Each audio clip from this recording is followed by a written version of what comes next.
Sebagai aktivis di jalanan saya ragukan.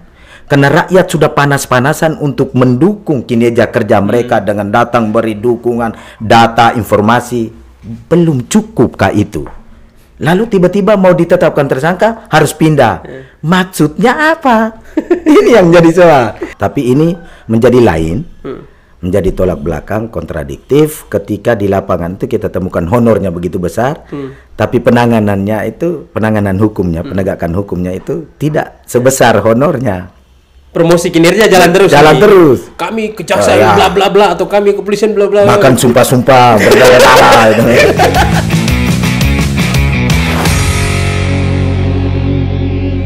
Selamat berjumpa lagi teman-teman sekalian dengan saya Andri Atagoran di podcast saya kali ini. Rasanya sudah hampir sebulan lamanya, Bung. Ya. Sudah sebulan ya proyek untuk podcast ini tertunda. Tetapi bersyukur sekali karena ya setelah sebulan lamanya hari ini hadir tamu spesial di depan saya nih. Ada Bung Kanis Soge. Selamat sore Bung Kanis. Selamat sore Bung Andri. Bagaimana kabar? Kabar baik. Baik ya? Baik. Ya, orang gerakan itu biasanya selalu baik. Ya. Atau ada buruknya juga? Baik saja. Baik saja? Baik saja. Di jalanan selalu harus baik saja. Wah, luar biasa nih Bung Kanis. Bung Kanis. Ya. Ini kan Bung Kanis ini terkenal dengan atau terkenal sebagai aktivis buruh migran lagi saya ingat Om Korsaking. Tidak apa-apa. Aktivis anti korupsi ya. Siap. Anti korupsi dan ya belakangan ini sebenarnya jadi fenomenal di Lembata atau viral di Lembata setelah aksi unjuk rasa kemarin. Ya, 20 Mei. 20 Mei ya? Ya. 20 Mei di Kejaksaan, lalu di kantor polisi sampai ke DPRD Lembata ya? Ya. Itu saya lihat Bung artinya jadi aktor utama di situ saat aksi unjuk rasa itu. Dan memang mendapat tanggapan yang sangat luar biasa. Tetapi sebenarnya ketika aksi unjuk rasa itu menjadi viral lalu di mana-mana kan orang sepertinya memperhatikan Bung. Saya lihat di video saya di Atagoran News Project itu juga kan sebenarnya viewersnya cukup besar itu. Nah itu karena memang aksi heroik atau aksi fantastis Om di atas mobil komando itu ya. Nah tapi kan setelah munculnya video itu banyak orang yang juga mungkin bertanya-tanya ini siapa dia ini? Oh iya. Nah, sampai kan ada di komen-komen di Facebook juga kita lihat di media sosial itu kan ada juga yang bertanya, dia tuh siapa sebenarnya? Lalu dia sebagai apa di Lembata? Nah sebenarnya ini yang saya pengen tahu dulu. Ini sebenarnya jadi cikal bakal bagaimana awal terjun di dunia gerakannya. Itu kira-kira sejak kapan Bung? Baik Bung Andre ya. Kalau mau dibilang sejak kapan, sebenarnya saya juga lupa ingat. Sejak tahun 2000-an. Melihat keadaan kehidupan masyarakat. Ya kadang menyenangkan, kadang tidak. Terlihat dari kebijakan publik. Maka memang mendorong saya untuk terlibat dalam perspektif saya lah secara pribadi bahwa kalau sekedar kita bercelote berbicara saja di ruang-ruang yang tidak resmi itu kan kadang tidak didengar. Maka langkah ini coba saya ramu lalu ambil untuk bisa menjadi sebuah langkah yang progresif. Tapi bahwa ceritanya panjang sebenarnya. Tidak apa-apa dipersingkat. Sebenarnya ini panggilan untuk terlibat. Lucu juga sih sebenarnya panggilan apa? Panggilan itu kan sebenarnya cocok untuk romo-romo mereka yang melayani umat. Tapi bahwa kita juga sebenarnya ini kerasulan awam. Jadi sejak tahun 2000-an terlibat di gerakan. Bagaimana meneropong kebijakan publik yang dalam tanda petik tidak berpihak pada kepentingan rakyat. Nanti bisa dijelaskan dalam hal-hal lain. Tapi di saat ini saya hanya mau menyampaikan bahwa memang saya turut terlibat aktif di gerakan ini sejak tahun 2000-an. Sejak tahun 2000-an? Ya, 2002. Itu keliling Flores? Ya, keliling Flores. Dari Manggarai Barat, Labuan Bajo, bahkan sempat ke Riau. Sempat ke Riau juga? Sempat ke Riau. Waktu itu ada ikut gerakan musyawarah besar suara luar biasa Serikat Tani Nasional, terlibat dengan teman-teman aktivis tani di seluruh Indonesia gitu. Ada satu hal yang menarik dari orang-orang gerakan ya. Nah, biasanya kan orang bilang aliran-aliran kiri itu ya terkadang kita melihat bahwa mereka memiskinkan diri ini sepertinya. Memiskinkan diri. Dan tanda petik kan ya kalau setiap hari kita urus demo, kapan kita mau kerja begitu. Betul. Nah, lalu yang berikut ya istilahnya panggilan ya. Kalau seperti yang Bung Ganis bilang di awal tadi, kalau panggilan itu kan berarti istilahnya saya harus melepas semua yang saya punya nih untuk terjun ke sebuah dunia yang memang saya berjuang untuk kepentingan banyak orang. Nah, termasuk istri dengan anak. Nah, selama saya lihat Bung ini kan maksudnya berpindah dari satu tempat. Sebelumnya kan dari ND. Ya. ND setelah itu ke Larantuka toh. Ke Larantuka lalu tiba-tiba sudah nongol di Lembata. Nah, ini kan orang bilang kalau ada politikus kutu loncat, ini sebenarnya orang gerakan kutu loncat. Gerakan kutu loncat. Ya. Nah, ini kan konsekuensinya banyak sebenarnya. Ya, pasti. Ya kadang-kadang memang ini kita buka-bukaan saja nih kadang-kadang. Siap. Saya harus telanjang ya di sini supaya semua orang tahu bahwa sebenarnya gerakan ini gerakan yang tidak main-main begitu. Siap. Nah, itu kira-kira tantangan yang paling besar apa sih kalau misalnya jalan keluar harus tinggalkan istri, harus tinggalkan anak gitu? Itu bagaimana tuh? Satu hal Bung Andri, itu istilah saya adalah bunuh diri kelas. Maksudnya bagaimana tuh? Itu meninggalkan kepentingan pribadi. Bahkan bisa dikutuki oleh keluarga. Tantangannya di situ. Karena memang kena kutukan dari keluarga ya. Karena kita tidak memiliki penghasilan tetap untuk menghidupi keluarga. Bagaimana kehidupan keluarga di belakang kita? Dan itu yang membuat saya merasa kuat karena keluarga di belakang menjadi orang yang lebih hebat sebenarnya. Saya tidak seperti ini jikalau mereka tidak hebat di belakang. Artinya didukung penuh gitu. Dukung penuh. Mereka setia pada penderitaan. Ya, nah, termasuk istri dengan anak-anak. Bahkan beras tidak ada, tapi mereka setia pada ketiadaan itu. Hanya mungkin mereka lebih fokus pada tidak mengeluh. Tidak mengeluh. Tidak mengeluh. Kalau mengeluh terus saya tidak mungkin begini. Kan begitu tuh Bung. Jadi sepertinya ini saya bebas. Jadi saya enjoy saja, saya enjoy karena mereka memang menikmati itu ketiadaan. Dan mereka setia di situ, setia di pilihan bahwa ternyata sudah memiliki orang yang kekasih yang sudah seperti ini, ya dibiarin. Maka memang saya bergeraknya bebas. Berarti sebenarnya yang jadi hero di balik ini kan istri dan anak-anak dong. Istri dan anak, keluarga. Itu. Tapi saya sebenarnya masih percaya juga kalau orang bilang istilah peribahasanya kan rezeki itu tidak kemana begitu. Ya kita jalan begini kan butuh uang untuk. Saya punya istilah satu juga bilang uang itu terbang di mana-mana, tinggal pola bagaimana kita tangkap toh. Iya, duduk bersama dan begini kan juga pasti uang bisa datang. Bisa datang dengan sendirinya lewat pemikiran yang kreatif. Dan itu sebenarnya tidak menyurutkan semangat untuk terus berteriak di jalanan. Ya artinya malah itu yang menguatkan. Mendorong saya untuk terus berteriak. Karena berteriak pun saya tidak lapar. Semakin tidak ada uang semakin teriak nih. Iya. karena tidak ada uang tapi saya belum lapar. Belum lapar. Maka memang yang menjadi laparnya saya adalah bagaimana ada hal yang tidak beres tapi saya diam. Itu pasti saya lapar. Nah, tapi enaknya itu apa sebenarnya kalau di negara kan gitu? Ketika melihat orang lain bisa terbebaskan dari sesuatu hal yang membuat dia merasa tidak dibebaskan, itu luar biasa buat saya. Itu kebahagiaan. Pernah mengalami hal seperti itu. Ketika ada persoalan tanah diambil oleh negara karena ada dalam tanda petik kepentingan publik, contohnya, yang mengabaikan beberapa hak privat. Itu yang membuat saya harus terlibat. Lalu pada ujung perjuangan itu mereka memiliki kebebasan untuk mengolah lahannya kembali. Itu contohnya di mana? Itu di Nangapenda contohnya. Nangapenda itu di Kecamatan Nangapenda di Kabupaten Ende. Ende ya. Itu tanah mereka sempat mau diambil untuk bangun markas Korem. Itu di suku Pomere.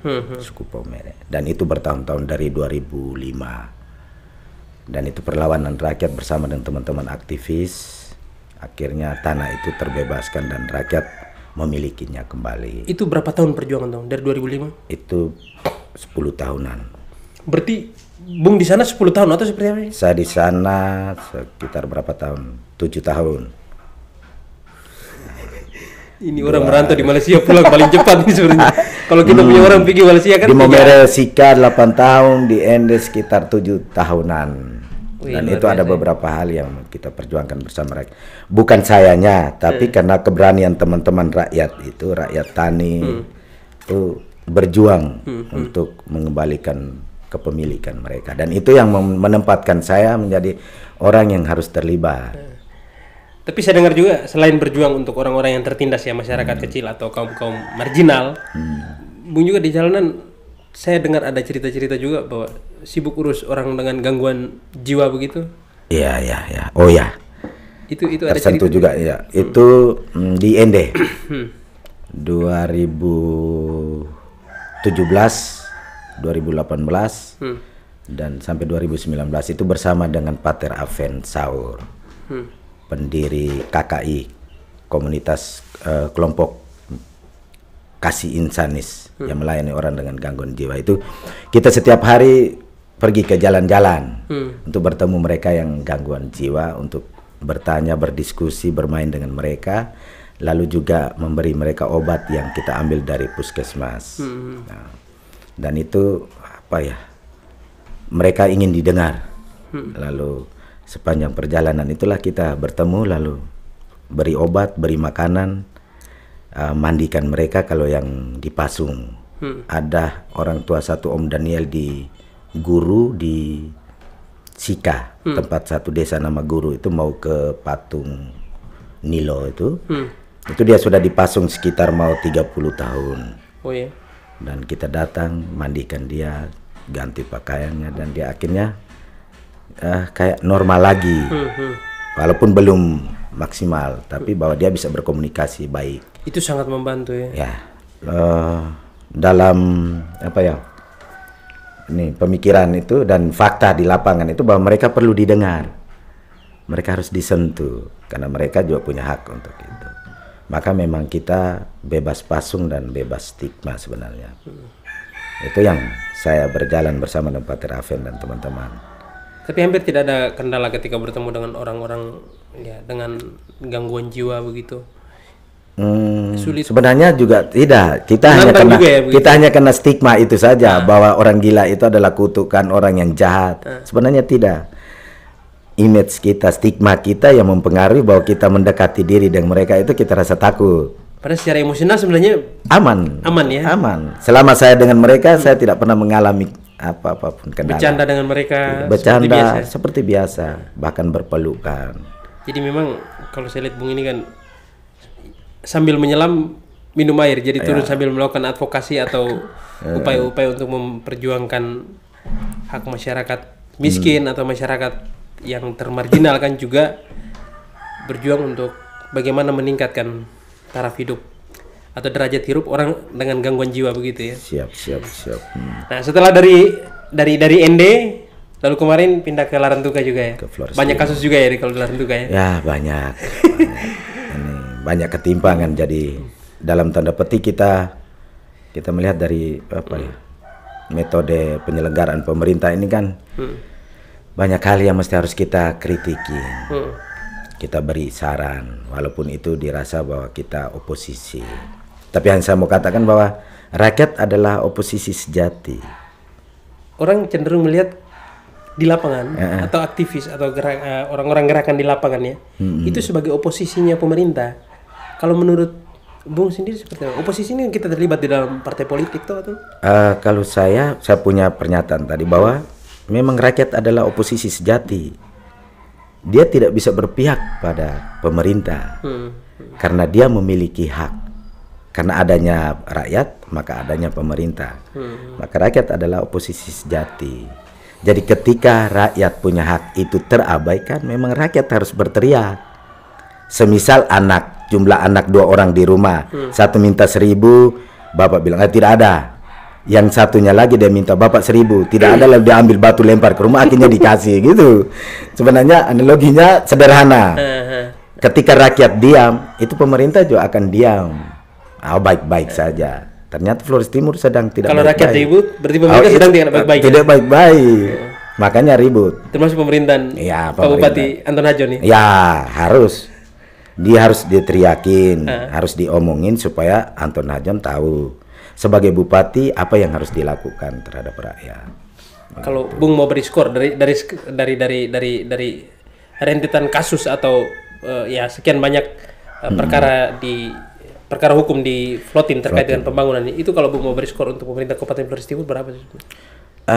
Dia masih nilai hair ini kan belum sampai harus ulang. Harus uji ulang. Ini macam orang ikut Mesti harus uji ulang. Nah, pemerintahan ini kan mesti harus dibuktikan keberhasilannya itu sejauh mana, alat ukurnya apa. Masa semua proyek itu mubasir? Contohnya apa? Proyek IKK Ile Boleng air itu berapa miliar coba? 10 miliar. Sampai sekarang tidak jadi. Gagal. Bukan tidak jadi, itu memang gagal. Lalu ada tersangka, 3 tersangka. Itu dihukumnya jelas terbukti. Lalu proyek yang lain, bangun gedung baru kantor DPRD, itu mau dipindahkan ke daerah Webalun, di mana itu bertentangan dengan Perda nomor 7. Tapi sudah ada anggaran yang dikeluarkan juga itu? Ya, itu sudah ada anggar yang ditetapkan. Maka ketika kita laporkan ke Ombudsman datang buat penyelidikan, ternyata ada ditemukannya maladministrasi, dan itu gagal tuh. Pemerintahan yang melakukan sebuah administrasi lalu maladministrasi itu kan pemerintahan yang gagal. Tapi kasus yang paling besar di Flotim tuh, saya dengar satu yang sampai sekarang terus Bung dan teman-teman teriak, entah itu di Gertak ya? Iya. Di apa? Gertak itu apa sih? Gerakan Rakyat Anti Korupsi. Gerakan Rakyat Anti Korupsi, terus ada teman-teman dari KRBF juga ya? KRBF, Koalisi Rakyat Bersatu. Di Solor itu, Bubu Atagamu ya? Bubu Atagamu itu jembatan tambatan perahu tuh, JTP. Itu berapa miliar? Itu 3 miliar. Dan itu rusak sebelum terpakai. Nah, itu diteriakin terus. Ada beberapa, ada 9 sebenarnya, banyak sekali. Ada penjarangan mente, ada JTP Sagu, itu tidak terpakai. Semuanya berbau korupsi semua. Kalau menurut saya sih ada kerugian keuangan negara. Tapi karena pihak kita bukan yang punya kompeten. Dari kasat mata saya kita melihat bahwa ini ada dugaan kerugian keuangan nih.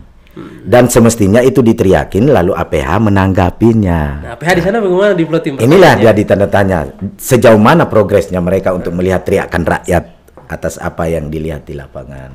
Kalau Bung melihat bagaimana dari dinamika yang ada ya di Flotim itu?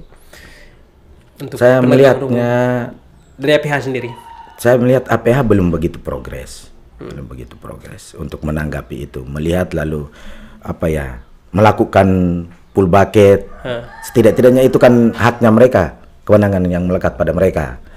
Tapi kewenangan mereka itu saya belum lihat ada kemajuan. Sesungguhnya saya hanya ingin sampaikan bahwa kalau ada apa yang disampaikan oleh masyarakat itu kan sebenarnya mereka sebenarnya lebih cepat untuk mengambil langkah. Kan kita sama, tapi kewenangan kita berbeda begitu. Nah, Bung, APH ini kan ya sebenarnya sering jadi sorotan juga ya. Tadi Flotim, di Lembata atau di mana-mana seperti itu ya. Mereka menjadi kunci utama dari penegakan hukum dan bagian utama dari proses pengungkapan kasus-kasus korupsi, dugaan-dugaan korupsi itu. Betul sekali Bung Andre. Sebenarnya APH itu ujung tombak, panglima dari kebenaran. Suaka kebenaran itu ada pada penegak hukum.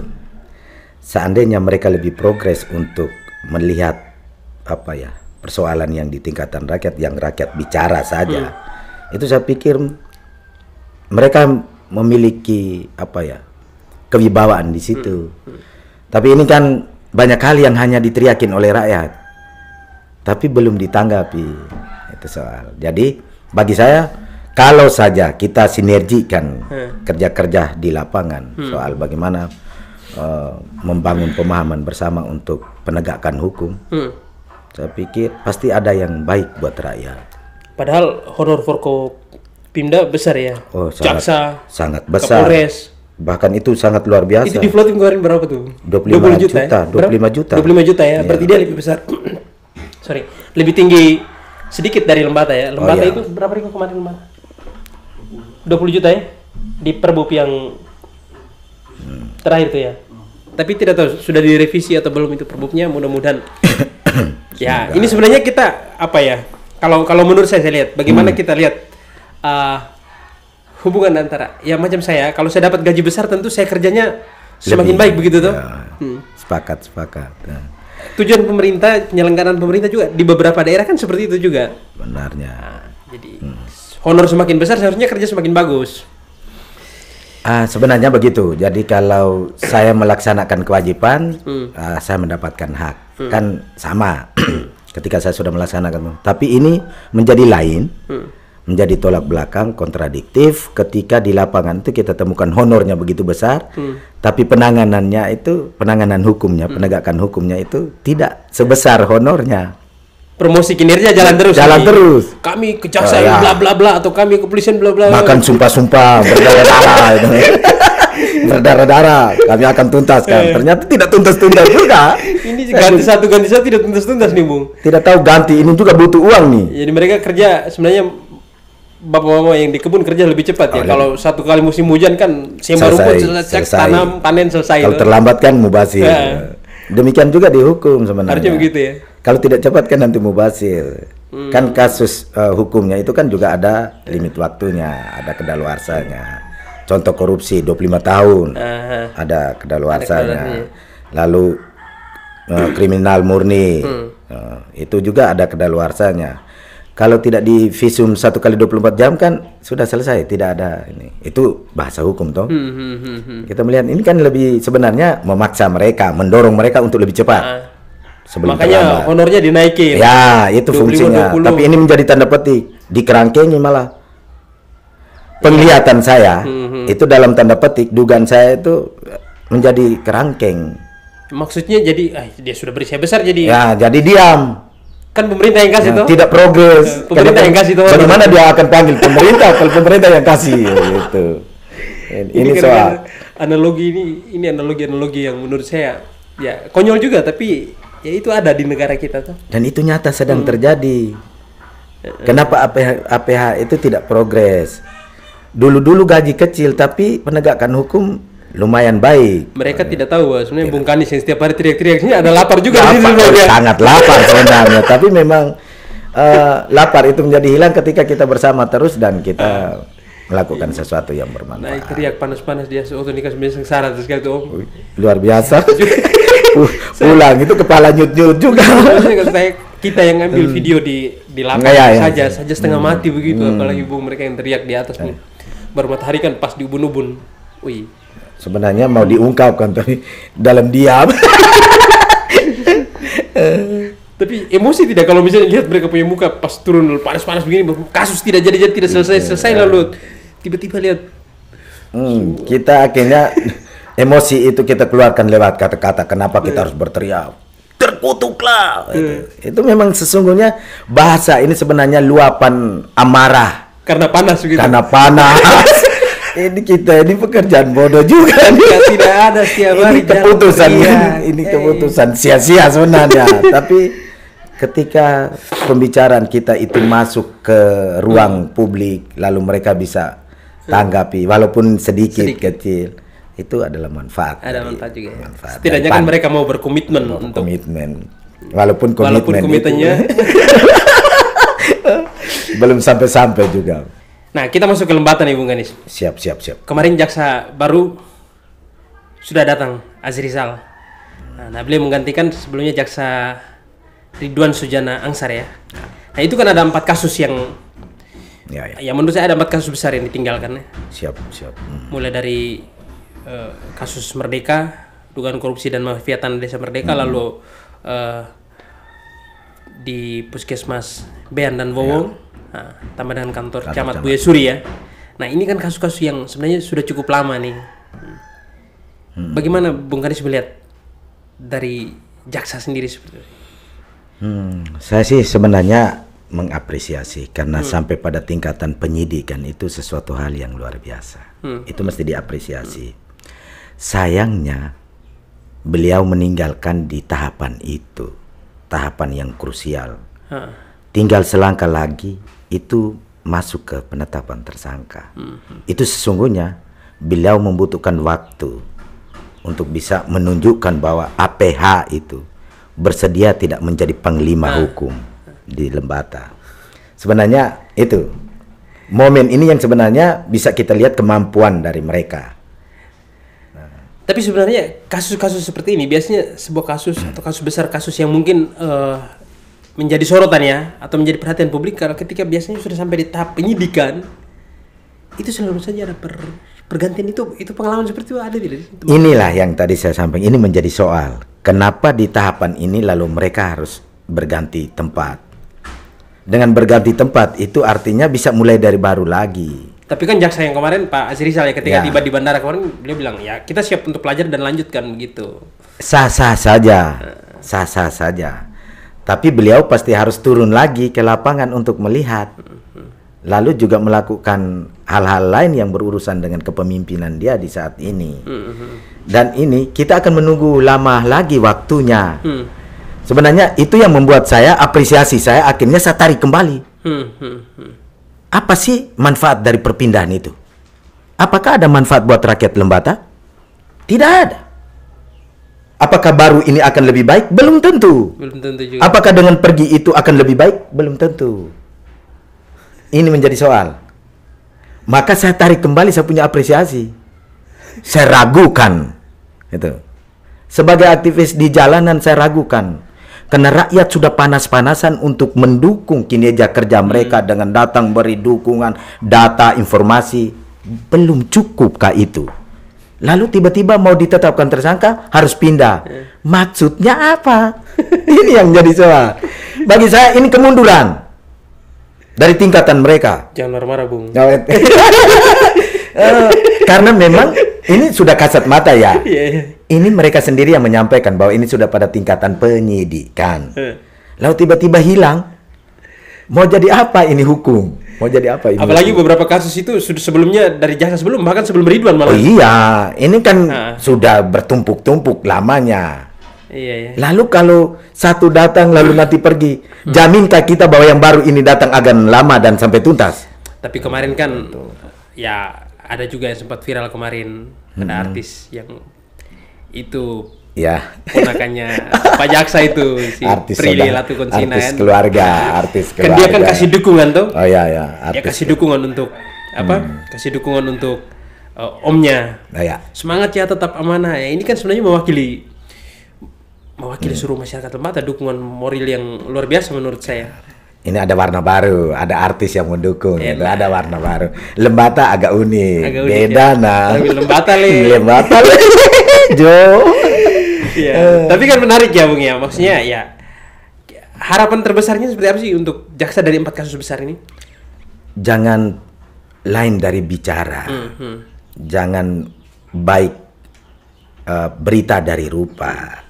Kalau tidak ada perkembangan bagaimana, Bos? Ini mesti harus kita datangin lah. Harus dendor lagi.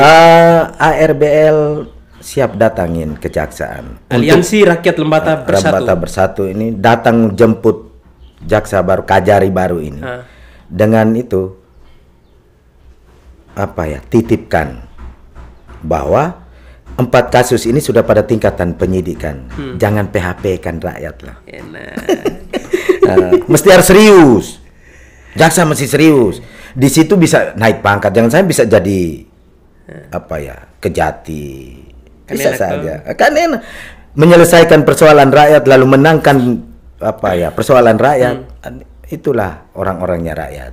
Tapi saya dengar-dengar katanya benar mau lakukan aksi jilid 2 nih. Oh ya, jilid 2. Untuk kasus apa, Bung? 4 kasus yang tadi kita sudah termasuk Abu Lolong. Ya, termasuk Abu Lolong lah. Abu Lolong harus tuntas. Tapi kan begini, banyak orang bilang begini, setelah kematian meninggalnya Pak Bupati ya, Pak Yance, itu sepertinya target dari teman-teman ini hilang. Itu yang kita dengar selentingan. Banyak orang yang menilai seperti itu. Ya, celote tanpa aksi kan speaker aktif toh. Enak. Itu biasa.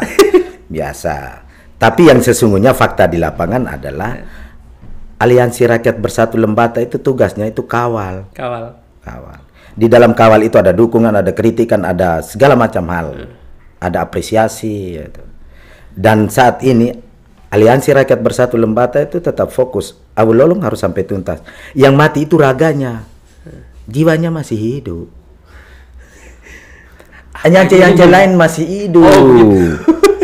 keputusan-keputusan dia masih ada. Keputusan-keputusan dia yang menjadi cikal bakal atau asal muasal adanya proyek Awulolong itu kan masih ada di meja. Kebijakan dia ini yang sedang kita kejarin sebagai apa ya, sumber dari adanya Awulolong. Dan ini pertanggungjawabannya ada mereka-mereka yang juga turut terlibat untuk memutuskan itu toh. Jadi yang sampai tuntas ya. Oh, sampai tuntas. Nah, Bung, kasus ini dari awal dinamikanya ya, sampai dengan teman-teman ARB turun, Aliansi Rakyat Lembata Bersatu turun, itu juga banyak mendapat ya, banyak yang menilai bahwa itu karena kepentingan politik. Ada juga yang menilai bahwa kamu itu tidak ada kerjaan.